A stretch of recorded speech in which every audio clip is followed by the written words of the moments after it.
there is one thing that snow guarantees, it's the repetition of the fact that Eskimos have 50 words for snow. This is often presented as something interesting about the Eskimos and their worldview, but it really doesn't tell us anything. First, there is no single Eskimo language. Franz Boas, the American anthropologist who first made this observation, was talking about Inuit, but there are many others. Second, the Eskimo languages work quite differently than those you're used to. They are polysynthetic, which means they encode in a single word what would in English be a phrase or a sentence.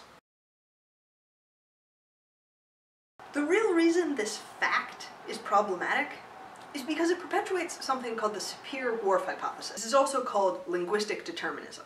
This states that languages drastically impact the speaker's worldview.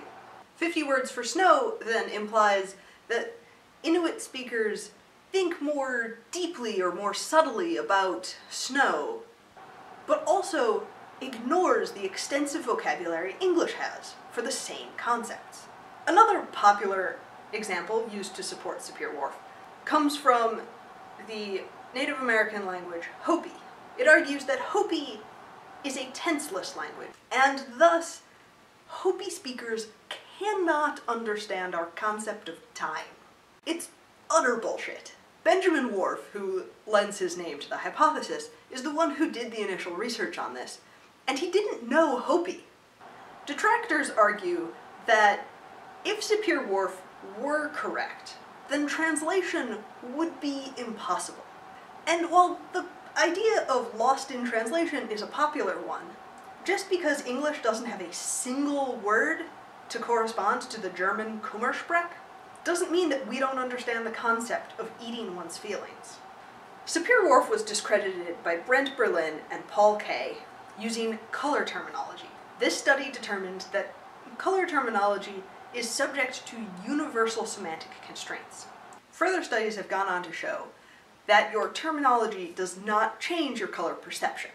In recent years, a weaker version of Sapir-Whorf, known as linguistic relativity, has gained ground as linguists and other researchers try to find the boundary between language and thought. Linguistic relativity goes beyond the simplistic semantic concerns of Sapir-Whorf into more conceptual ones. A popular example comes from Gugu Yimithir, which is an Australian Aboriginal language.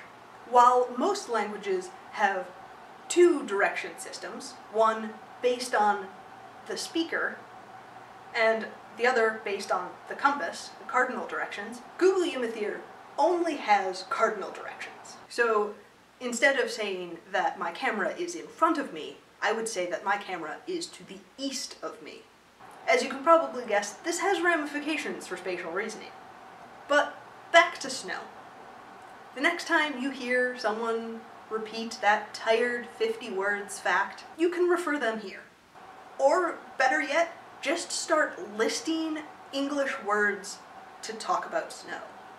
Flurries, avalanche, blizzard, whiteout, snowstorm, snowdrift, snowman, snowball. You get the idea. You can probably even think of more. Thanks for letting me share a word with you.